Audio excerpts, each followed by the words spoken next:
നമസ്കാരം. മലയാളി വാർത്തയിലേക്ക് സ്വാഗതം. അതിജീവിതയെ അധിക്ഷേപിച്ചവർക്കെതിരെ കർശന നടപടിക്ക് പോലീസ്. അതിജീവിതയെ അധിക്ഷേപിച്ച പരാതിയിൽ രാഹുൽ ഈശ്വറെ അറസ്റ്റ് ചെയ്തു. ജാമ്യമില്ലാ വകുപ്പ് കൂടി ചുമത്തിയാണ് അറസ്റ്റ് രേഖപ്പെടുത്തിയത്. രാഹുൽ ഈശ്വറെ ഇന്ന് മജിസ്ട്രേറ്റിന് മുന്നിൽ ഹാജരാക്കും. അന്വേഷണത്തിന്റെ ഭാഗമായി രാഹുൽ ഈശ്വറിന്റെ മൊബൈൽ ഫോൺ പോലീസ് കസ്റ്റഡിയിൽ എടുത്തു. ലാപ്ടോപ്പിൽ നിന്നാണ് വീഡിയോ അപ്ലോഡ് ചെയ്യുന്നത് എന്നായിരുന്നു രാഹുൽ ഈശ്വറിന്റെ ആദ്യ മൊഴി. പിന്നീട് ഓഫീസിൽ പരിശോധന നടത്താൻ ഇറങ്ങിയപ്പോൾ മൊബൈൽ കൈമാറുകയായിരുന്നു. പരിശോധനയിൽ മൊബൈലിലെ ഒരു ഫോൾഡറിൽ അപ്ലോഡ് ചെയ്ത വീഡിയോ പോലീസ് കണ്ടെത്തി. ചിരിച്ച മാധ്യമങ്ങളുടെ ക്യാമറകൾക്ക് മുന്നിൽ കൈവീശിയ ശേഷമാണ് രാഹുൽ പോലീസ് വാഹനത്തിൽ കയറിപ്പോയത്. സൈബർ പോലീസാണ് രാഹുലിനെ ചോദ്യം ചെയ്യുന്നത്. സൈബർ പോലീസ് വീട്ടിലെത്തി ചോദ്യം ചെയ്യലിന് ഹാജരാകാൻ നിർദ്ദേശിക്കുകയായിരുന്നു.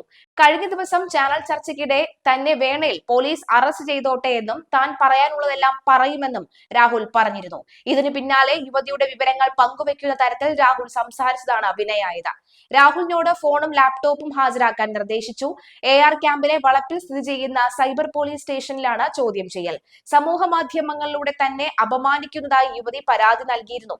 അതിന്റെ പശ്ചാത്തലത്തിലാണ് പോലീസിന്റെ നടപടി. അതേസമയം കേസിൽ 4 പേരെ പ്രതി ചേർത്തു. രഞ്ജിത പുളിക്കൻ, അഡ്വക്കേറ്റ് ദീപ ജോസഫ്, സന്ദീപ് വാര്യർ, രാഹുൽ ഈശ്വർ എന്നിവരെയാണ് സൈബർ ആക്രമണ കേസിൽ പ്രതി ചേർത്തത്. ദീപ ജോസഫ് 2 പോസ്റ്റുകളിലൂടെ പരാതിക്കാരിയെ അപമാനിച്ചുവെന്ന് പോലീസ് പറയുന്നു. ഇന്നലെ വൈകുന്നേരത്തോടുകൂടി രാഹുൽ ഈശ്വറെ പോലീസ് ചോദ്യം ചെയ്യാനായി വിളിപ്പിച്ചിരിക്കുകയായിരുന്നു. പിന്നീട് AR ക്യാമ്പിൽ വെച്ച് വിശദമായി ചോദ്യം ചെയ്യുകയായിരുന്നു. രാഹുൽ ഈശ്വർ ഉൾപ്പെടെ 4 പേരുടെ URL ഐഡികളാണ് പരാതിക്കാരി സമർപ്പിച്ചത്. ഇത് പരിശോധിച്ചതിനു ശേഷമാണ് പോലീസ് തുടർ നടപടികളിലേക്ക് കടന്നത്. കോൺഗ്രസ് നേതാവായ സന്ദീപ് വാര്യരുടെയും 2 വനിതകളുടെയും അടക്കം URL ഉൾപ്പെടെ നൽകിയ പരാതിയാണ് പോലീസ് അന്വേഷണം നടത്തുന്നത്. അതേസമയം ലൈംഗിക പീഡന കേസിൽ ഒളിവിലുള്ള രാഹുൽ മാങ്കൂട്ടത്തിൽ MLA-യുടെ ഫ്ളാറ്റിലെ പരിശോധന പൂർത്തിയാക്കി അന്വേഷണ സംഘം മടങ്ങി. ഫ്ളാറ്റിലുള്ളത് 1 മാസത്തെ CCTV ബാക്കപ്പ് ആണ് എന്ന് പോലീസ് കണ്ടെത്തി. നാളെ അന്വേഷണ സംഘം വീണ്ടും ഫ്ളാറ്റിൽ എത്തും. കെയർടേക്കറിൽ നിന്ന് വിവരങ്ങൾ തേടും. ഫ്ളാറ്റിൽ നിന്ന് അന്വേഷണ സംഘം വിവരങ്ങൾ ശേഖരിച്ചു. രാഹുൽ അവസാനം ഫ്ളാറ്റിലെത്തിയത് ഉൾപ്പെടെയുള്ള ദൃശ്യങ്ങൾ അന്വേഷണ സംഘത്തിന് ലഭിച്ചു. രാഹുലിന്റെ പേഴ്സണൽ സ്റ്റാഫ് അംഗം ഫസലിനെ ഇന്ന് ചോദ്യം ചെയ്യും. ഇവരിൽ നിന്ന് ലഭിച്ച വിവരത്തിന്റെ അടിസ്ഥാനത്തിലും പരിശോധന നടത്തും.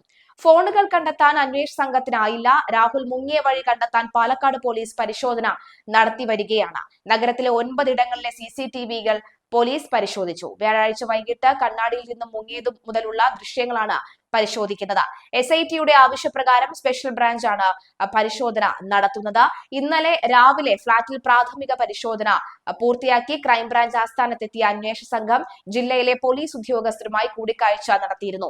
ഇതിനുശേഷം വീണ്ടും സ്വകാര്യ വാഹനത്തിൽ 5-അംഗ സംഘം ഫ്ളാറ്റിലെത്തുകയായിരുന്നു. സംഘത്തിലെ എല്ലാവരും ഫ്ളാറ്റിനുള്ളിൽ കയറി പരിശോധന നടത്തി. അതേസമയം മുൻകൂർ ജാമ്യ ഹർജി പരിഗണിക്കുന്നതിന് മുൻപായി രാഹുൽ മാങ്കൂട്ടത്തിലിനെ അറസ്റ്റ് ചെയ്യാനാണ് പോലീസിന്റെ നീക്കം. ഇതിനായുള്ള നിർണായക അന്വേഷണമാണ് നടക്കുന്നത്. യുവതി നൽകിയ വിവരങ്ങൾ പ്രകാരമാണ് പോലീസ് സംഘം CCTV ദൃശ്യങ്ങൾ ശേഖരിച്ചത്. രാഹുൽ മാങ്കൂട്ടത്തിന്റെ കുന്നത്തൂർ മേട്ടിലുള്ള ഫ്ളാറ്റിലാണ് പരിശോധന നടത്തിയത്. ഇന്നലെ രാത്രിയാണ് SIT സംഘം പാലക്കാട് എത്തിയത്. മുൻകൂർ ജാമ്യാപേക്ഷ സമർപ്പിച്ച് രാഹുലിന്റെ അറസ്റ്റിന് തടസ്സമില്ല എന്ന് പോലീസ് വൃത്തങ്ങൾ വ്യക്തമാക്കുന്നു. രാഹുൽ മാങ്കൂട്ടത്തിനെതിരെയുള്ള ബലാത്സംഗ കേസിൽ ഒളിവിലുള്ള കൂട്ടുപ്രതി ജോബിക്കായി അന്വേഷണം ഊർജിതമാക്കി പോലീസ്. പത്തനംതിട്ട മൈലപ്രയിലുള്ള ജോബിയുടെ സുഹൃത്തിന്റെ വീട്ടിൽ പ്രത്യേക പോലീസ് സംഘം എത്തി. ജോബിയുടെ കൂട്ടുകാരൻ അജീഷിന് നോട്ടീസ് നൽകി പോലീസ് സംഘം മടങ്ങി. നാളെ 10 മണിക്ക് തിരുവനന്തപുരത്ത് ഹാജരാകാനാണ് നിർദ്ദേശം. ഫോൺ സ്വിച്ച് ഓഫ് ആക്കും മുൻപ് ജോബി അവസാനമായി വിളിച്ചത് അജീഷിനെയാണ്.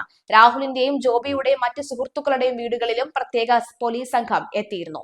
നേരത്തെ രാഹുലിനെ അന്വേഷിച്ച പ്രത്യേക പോലീസ് സംഘം അടൂരിൽ സുഹൃത്ത് ഫെനി നൈനാന്റെ വീട്ടിലും പരിശോധന നടത്തിയിരുന്നു. വീട്ടിൽ കയറി ഭീഷണിപ്പെടുത്തിയെന്ന് കാണിച്ച് ഫെനി അടൂരിൽ പോലീസ് സ്റ്റേഷനിൽ പ്രതിഷേധിക്കുകയും ചെയ്തിരുന്നു.